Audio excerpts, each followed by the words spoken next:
भी तो नहीं रहे, लेकिन मुझे सौभाग्य मिला उनके दर्शन करने का। जब वो 2016 में यहाँ नियति हॉस्पिटल का उद्घाटन करने आए थे, उन्होंने ही उद्घाटन किया। नीरा राडिया के वो मित्र थे। नीरा जी उनसे रतन रतन कह के बात करती थी, जबकि आयु में उनसे बहुत बड़े थे, लेकिन उनके अच्छे पारिवारिक संबंध थे। तो रतन टाटा एक बहुत विनम्र, बहुत बड़े उद्योगपति और बड़े संस्कारवान थे। जब नीरा जी ने मुझको मिलवाया कि ये ही इज़ आवर लैंडलॉर्ड, इंग्लिश में उन्होंने कहा कि ही इज़ आवर लैंडलॉर्ड, तो मैंने कहा मैं लैंडलॉर्ड नहीं हूँ। तो नीरा जी ने एक अच्छे कॉज के लिए ज़मीन, तो you have donated the land, मतलब आपने ये दान दे दिए ज़मीन?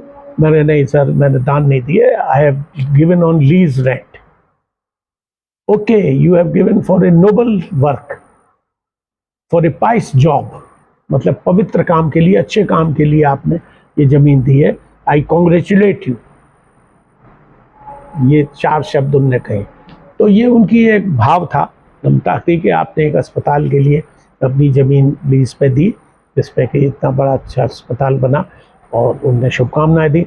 मुझे उनको बोलने का उस वक्त अवसर नहीं मिला मंच पे, नहीं तो मैं उनसे कहता तो वो शायद फ्री बेड भी कर जाती है, 10-5 बेड।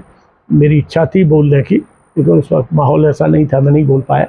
तो वो था कि उनने एक अच्छे कॉज के लिए ज़मीन दी है। तो मैं चाह रहा था कि वो, जैसे यहाँ हरगूलाल का कॉलेज वो है अस्पताल, टीबी सेंटोरियम, वहाँ 5 या 7 सीट फ्री थी जब तक हरगूलाल जी जिंदा रहे। फ्री ट्रीटमेंट होता था, निःशुल्क दवा, निःशुल्क भोजन, निःशुल्क रहन सहन सब। तो ऐसा ही वो रतन चाहते तो कर जाते, उनके लिए कोई बड़ी बात नहीं थी, इतने बड़े उद्योगपति थे। मुझे जब 1860 में इनके बाबा जमशेद जी नौशेद जी टाटा, उन्होंने जब उद्योग लगाया, तो उन्होंने सबसे पहले उद्योग जहाँ लगना था वहाँ तो कंस्ट्रक्शन हुआ ही हुआ, लेकिन उसके जाने का जो रास्ता था उसमें बड़े हरे वृक्ष लगाए। देखिए उस ज़माने में 1860 में पर्यावरण की सोच इस आदमी की हो सकती है, ये कोई कल्पना कर सकता है? आज हम लोग वृक्ष काट रहे हैं। आज वो शरीर रूप में नहीं है, तो किस तरीके से उनको याद करें? मैं एक सेकंड वो बात पूरी कर लूँ, फिर मैं श्रद्धांजलि भी दूंगा। तो वो उन्होंने क्यों लगवाए थे पेड़? बोले मेरी जो लेबर निकल के आएगी वो धूप में जाए, मेहनत करके आएगी, तो पेड़ों की छाया में आराम से बैठ के जाए। ये उस आदमी की सोच, अप्रोच थी। आज वो हमारे बीच में नहीं है। उन्होंने उद्योग को बढ़ाया।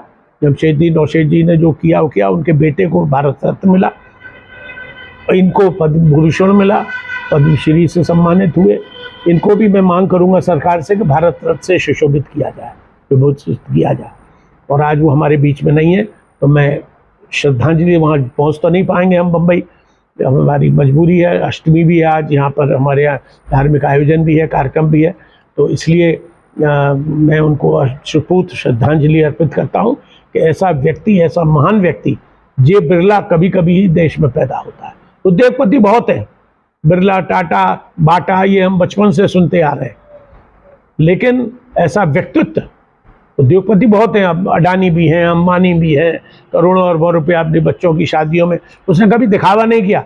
आज का मैं किस्सा बता रहा हूँ, सुबह का, जब वहाँ पे भीड़ लगी थी उनके घर पे सामने, तो वहाँ लोगों ने पूछा कि भाई आज यहाँ को क्या बात है, क्यों भीड़ लगी हुई है?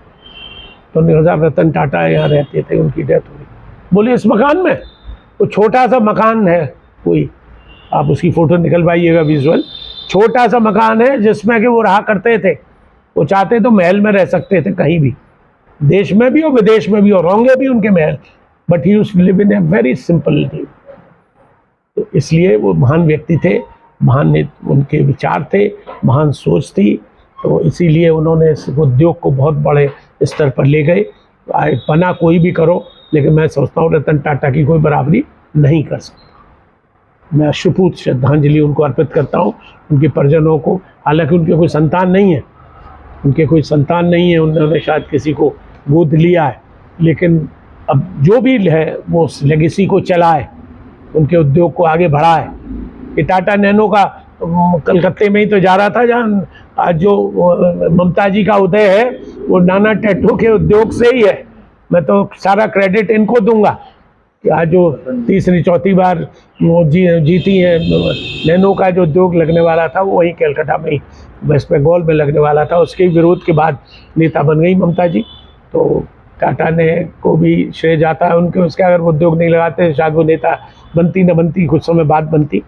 तो टाटा ने एक काम नहीं किया, अनेकों काम, और चैरिटी का काम इतना करते थे वो साइलेंटली, जिसकी चर्चा नहीं, लोग दिखावा करते हैं कि साहब इतने 100 करोड़ दान दिया, उतने 1000 करोड़ दान दिया, इसने इतना दिया, उसने उतना दिया।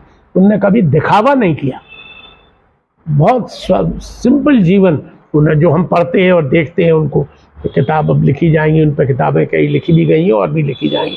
तो ऐसा महान व्यक्तित्व कभी कभी 100 वर्षों में पैदा होता है। तो मैं पुनः उनको श्रद्धांजलि अर्पित करता हूँ और चाहता हूँ कि उनके बताए मार्ग पर और भी उद्योगपति चले और देश का और अपने परिवार का नाम रोशन करें।